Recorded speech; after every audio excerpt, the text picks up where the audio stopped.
So welcome to the workshop. In this tutorial, I'm just going to explain to you the true definition of detox.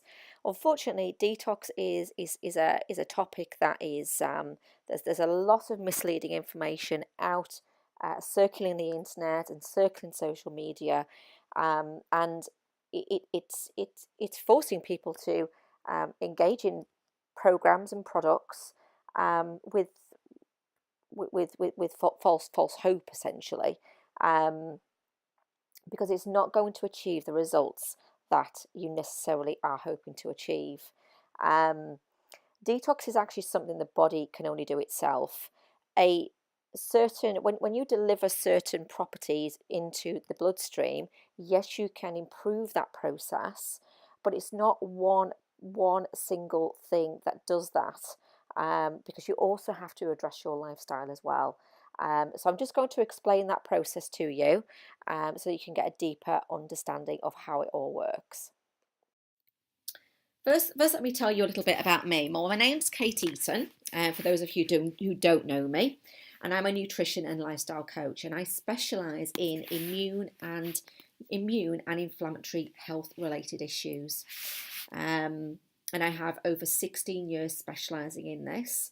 The system I teach and follow has dramatically changed my life.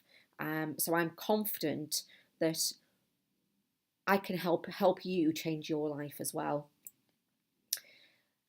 I suffered with the advanced stages of Crohn's disease, and I battled tirelessly with all the various drugs, and they all failed miserably.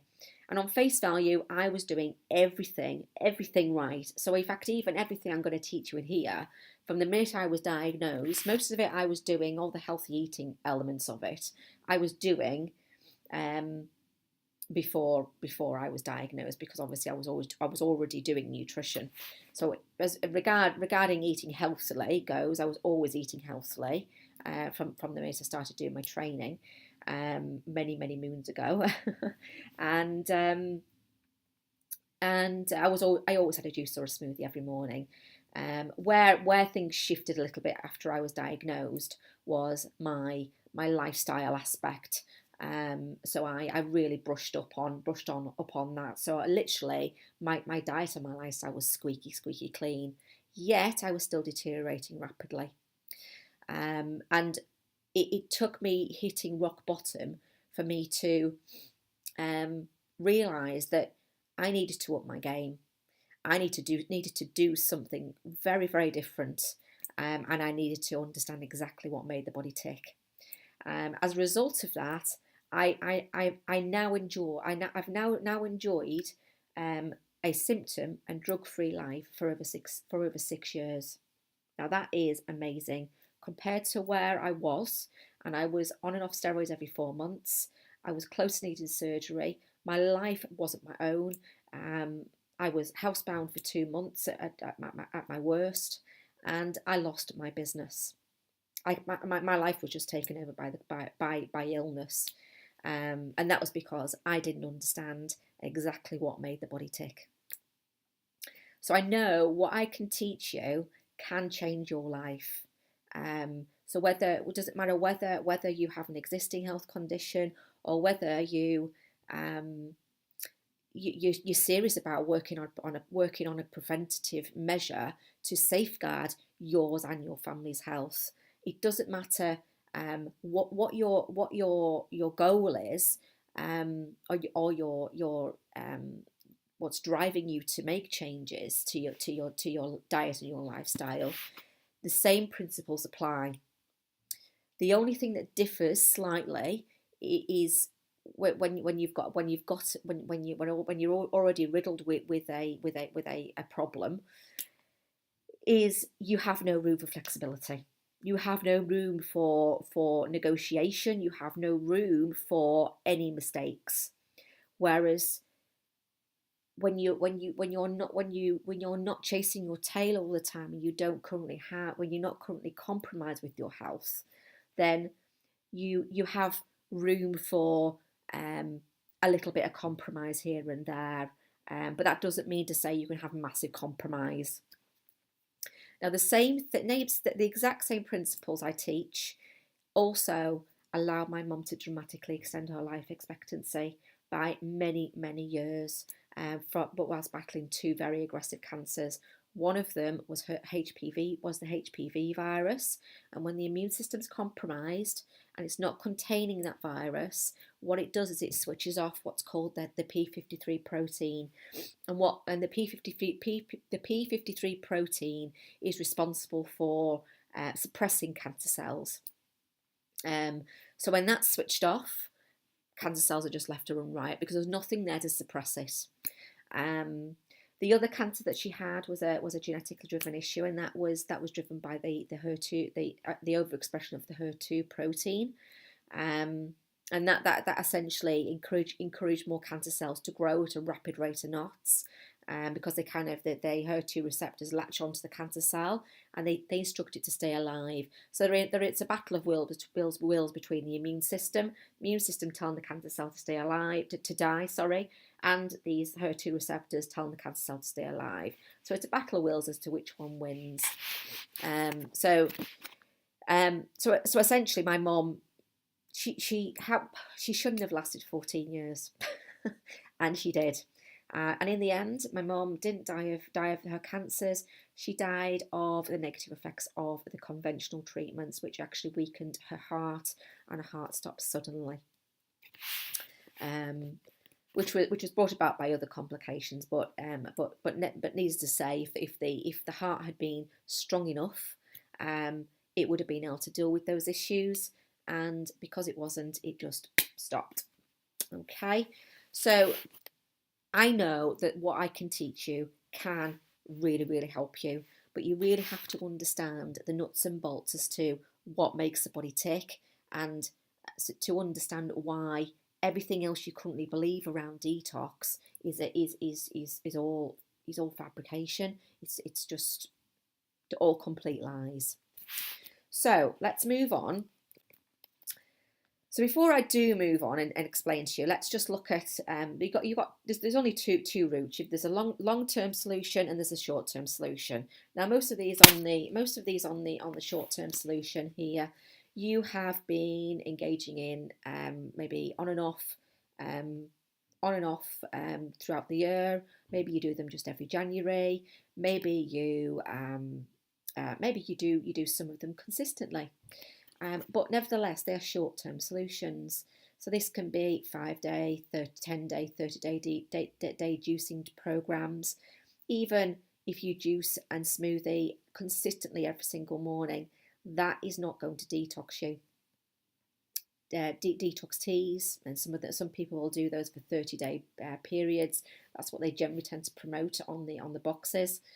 30 days of no alcohol. So typically you'll see cancer research promoting the Triathlon January, and loads of people will be engaging in that, particularly because they've overindulged in lots of alcohol over the Christmas period, and it's kind of easing their guilt around that area, I suppose. But that's a short-term fix, obviously. Taking detox supplements, or taking any supplements for that matter, in order to detox the body. Colon cleanses, stopping sugar for a set period of time, stopping carbs. There's an endless amount of things that people engage in for a short period of time, but none of those are going to give you long-lasting results, and none of them are going to detox the body and rectify all the wrongs that have occurred because of your bad habits. There's only one long-term solution, and I'll cover that at the end, because it's important that you understand the nuts and bolts as to how things work, and it'll fall into place for you naturally once I've explained it all. So let's have a look at free radicals and antioxidants, and how the two of those impact the healthy cells and cause cell damage. Okay, so you'll understand why antioxidants are important. Antioxidants are important. They are crucial to maintain good health. So you've got a free radical cell here. Okay, now a free radical cell, if you count these so as electrical molecules here, you've got an uneven amount around it. So you've got 1, 2, 3, 4, 5, 6, 7. So that's an uneven number. Now, if you look here, you've got your healthy cell. Okay, he's not looking a bit scared at the moment because he's very scared of this free radical that's coming up to steal an electron from it. So it has 1, 2, 3, 4, 5, 6, 6, 7, 8. So it's got an even amount of electrons around it. Okay. Now, what a free radical does is, a free radical is wanting to, it's an unstable cell essentially, and it's what it wants to do is it's wanting to gain this extra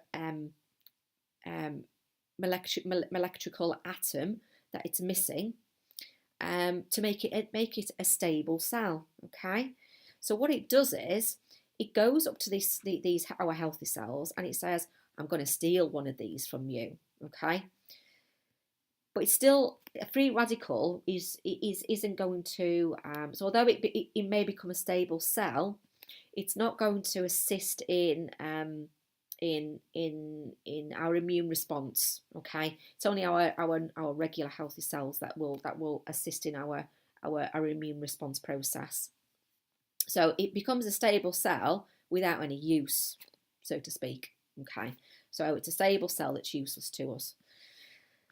Now you've got your healthy cell, which does have a job. This is what protects you from viruses, and this is what identifies cancer cells. So these have really important jobs to play, to do every single day.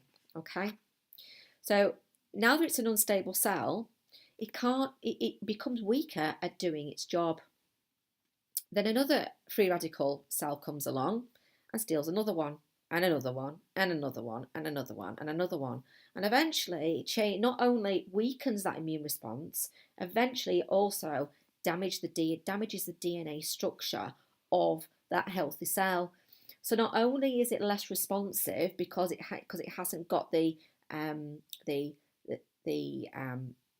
fuel it needs to fire on all cylinders, it's also behaving erratically and potentially going to attack the body internally. Now, where antioxidants come into play, okay, this is your very generous, friendly antioxidant, and it comes up and it donates. So if you see here, it has all these atoms around it, these molecular atoms around it, and it very kindly donates them to the free radical.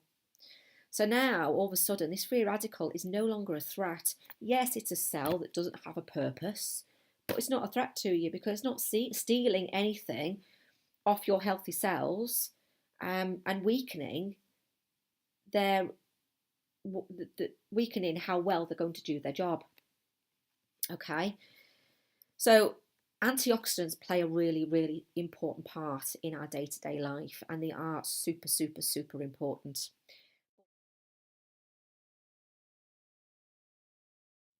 Okay, so let's have a look at the different types of antioxidants. So you can see here, of course, we've got an antioxidant pyramid. And at the top here, we've got SOD, catalase, and glutathione peroxidase. Now, these are our inbuilt antioxidants that the body produces naturally. So you see that the body's really, really clever. It has everything, pretty much everything it needs to function day to day, okay, to assist the immune response process. Now, below here, you've got your dietary antioxidants. Now, these are the ones that you would typically refer to. Now, although they are antioxidants, absolutely, like any pyramid, the further up the pyramid you go, the more effective something is. The further down you go, the less effective it is. Okay, so if we're talking about SOD, SOD is your frontline defense. It's super quick off the mark. Downside to SOD is it quickly becomes tired. And that's why we have catalase that comes up behind it, and passes and sort of takes over the job of donating those atoms to the free radicals. And glutathione peroxidase then comes up behind catalase when that becomes a bit tired. Now, the problem with your dietary antioxidants is, obviously, I mean, such as coenzyme Q10 would be relatively quick off the mark, would be quicker than what vitamin C would be. Okay, now it's quite ironic because most people would take vitamin C to prevent colds and flus and to assist the immune system. So as you can see now, vitamin C is totally ineffective when it comes to stopping colds and flus. Yeah. But the other downside to the dietary antioxidants is they become quickly saturated. So they quickly get flushed out through the system. So although so not only are they slow to react, but they are getting flushed out before they're having a chance to react potentially. The only one that could potentially react is, say, coenzyme Q10 and vitamin E. And that's why you tend to find these two things are put into skincare products, because it's actually been absorbed into the epidermis, so it's actually not, it's getting to the cells within the skin relatively quickly, so long as the product is processed in a particular way. Now that's a completely different topic entirely. We're not even going to get onto that at the moment. But yes, so dietary antioxidants are completely ineffective. Now that's not to say your vitamins and your minerals are not to be consumed on a daily basis. They are, because they are super important to your health, but not for the purpose of being an effective antioxidant and protecting our healthy cells. Each vitamin and each mineral has its own independent function. So, for example, I mean, I'm not going to go through every single vitamin and mineral in this video because I would be here forever. But just to give you a bit of an example, you've got to show you how a sort of a chain reaction can go on here, and how one works in with another. You've got vitamin B12, which helps the body reproduce fresh red cells. You've got iron, which helps the body produce hemoglobin within those red cells. So if any of you have ever been told by the doctor that you're a bit anemic and to up your iron levels, well, that's why they've said it. Because it's going to increase the amount of hemoglobin that's produced, and hemoglobin helps oxygen travel through the body. But if you can take as much vitamin C as you like, but as much iron as you like, but if you are deficient in vitamin C, iron is not going to bind, it's not going to absorb, which means it's not going to affect the hemoglobin that's produced.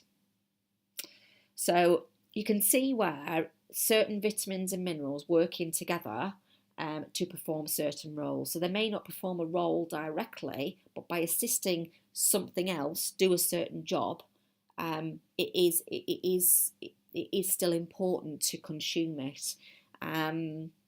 There's certain vitamins that are important for energy production. There's certain vitamins that are important for brain function. Certain vitamins don't really get saturated quite a lot quicker. So you can see, so a lot of the B vitamins get saturated quite quickly through the body. So this is a big problem for the body in terms of B vitamins, because they do get saturated super quickly. They have to be replenished every single day. Whereas all the other vitamins, your body can sort of manage okay, sort of maybe for a day or so. But B vitamins, they need them every single day like clockwork. So certain B vitamins are very, very important for your energy production. So you can see there where, although they are not an effective antioxidant, all your vitamins and all your minerals are super important for their own individual purpose. And I say some of them tie in with another vitamin or another mineral's function, and without it, it can't perform its job neither. So yes, they are important, but not for the purpose that most people take them for. Now, the other thing I would say to you in terms of your vitamins and your minerals, now I always encourage people to, wherever possible, to get them from the food that they eat.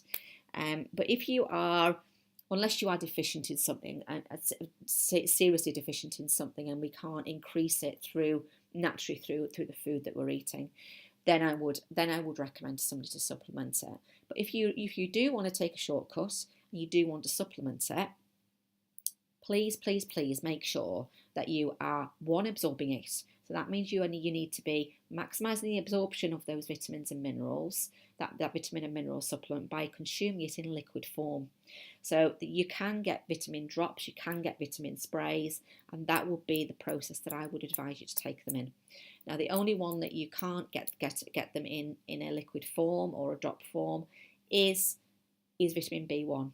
Okay, so in that instance, I always say to people to crush the tablet and then put it into a juice or a smoothie and consume it that way. So you're maximising that absorption, and you're not relying on the gut to break it down and absorb it through the gut. The other thing that you need to bear in mind is, if you do want to take that shortcut, is make sure that you are giving the body all the vitamins and all the minerals that it needs. So let's say then, if the body does such a great job and it's got its own built-in antioxidant process, why do we get ill?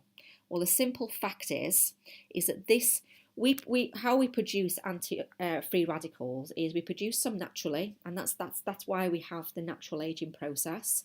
If we didn't produce them, and we didn't get any cell damage whatsoever, then we'd all stay forever young, and we'd never ever age, and we'd never ever die, and we'd live forever and ever and ever.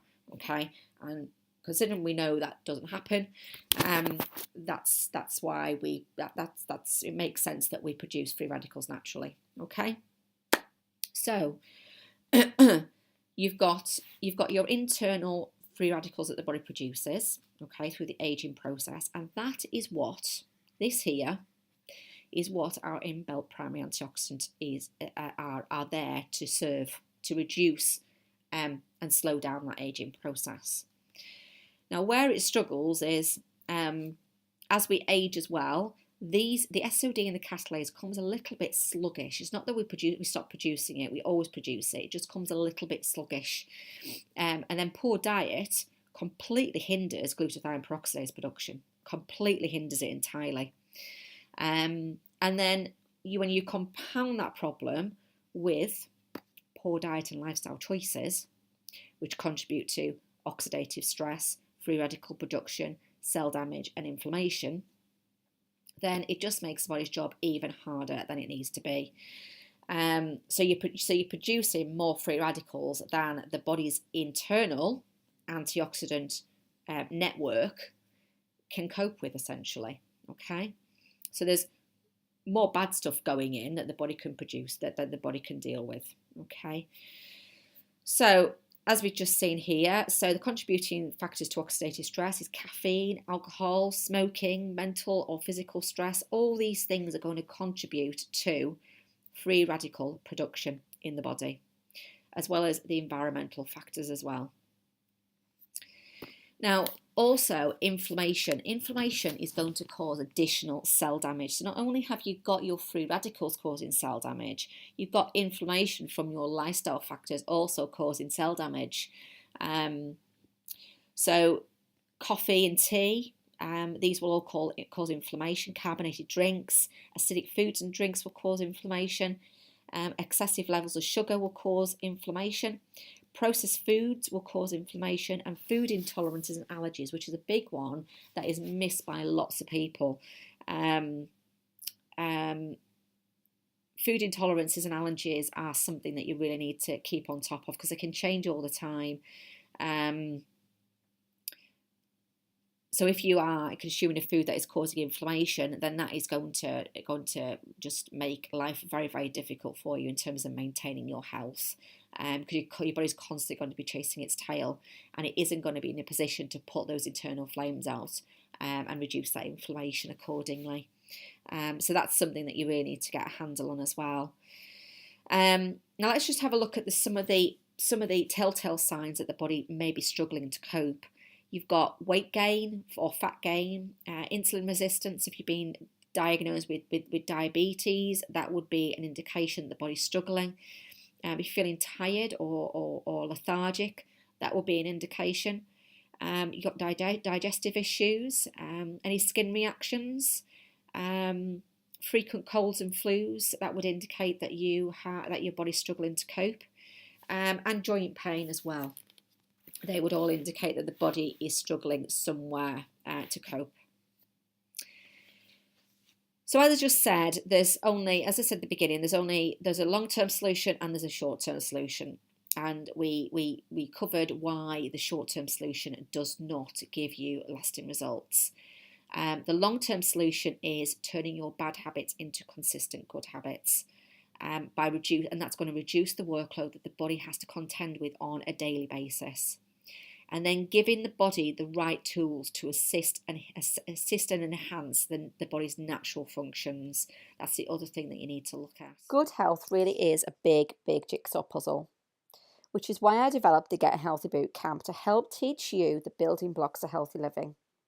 The Get Healthy Bootcamp is an online program designed to guide you through a series of structured and controlled challenges, all aimed at helping you achieve your ultimate health goals and, more importantly, sustain lasting results. In the Get Healthy Bootcamp, you'll get 7 structured and controlled challenges, a selection of resources and tools to help you in making better choices during each challenge. You'll get an 18-week habit creating tool, which is what you see pictured here. And this is you've got 2 sets of challenges here, habits that you're going to be developing here. You've got the habits that you'll be developing through the various challenges that I'll be setting throughout the whole 21 week program. And then you've also got the habits that you'll be developing within the habit creating tool as well. You also get video tutorials that they're aimed at helping you to get the body working smarter and understand why certain diet and lifestyle factors are going to hinder the body so negatively. You get a weekly Q&A session. So if you have any questions at all, you've got that session there to fire any questions you have. You've got an accountability group to keep you motivated and inspired to keep going, because there are going to be times that you are going to find it difficult, which is what causes most people to give up on any healthy routine. But it's important to keep going, because if you don't keep going, all your hard work and all your efforts are completely in vain otherwise. So consistency is key. So this accountability group will help keep you motivated to keep going. But what I'd like to do is I'd like to give you free instant access to the first challenge, which lasts for 7 days. And this is where we're going to start to regulate the insulin levels and start to reduce the level of inflammation that's been caused on the body. So inside the program, you'll hear me talking a lot about inflammation, reducing inflammation, reducing oxidative stress. So everything that we are doing around all the new habits that we're going to be developing around diet and lifestyle is all aimed at reducing that workload on the body, reducing the inflammation and reducing oxidative stress, so that the immune system can fire on all cylinders and fully focus on keeping us fit and healthy, which is our primary goal here. And if your goal is fat loss, or you want to build muscle or tone muscle, then you'll also understand how to give the body the right level of nutrients to make that happen and achieve that goal, and sustain lasting results as well, which is more important. Because one thing, achieving the results, but unless you know how to adjust your nutritional intake accordingly once you've achieved your goal, then you will end up back at square one. which is the biggest problem with people, as I said, as I've said before in other videos. So to sign up to the challenge, just click the link in the video or in the post, and I look forward to seeing you over there.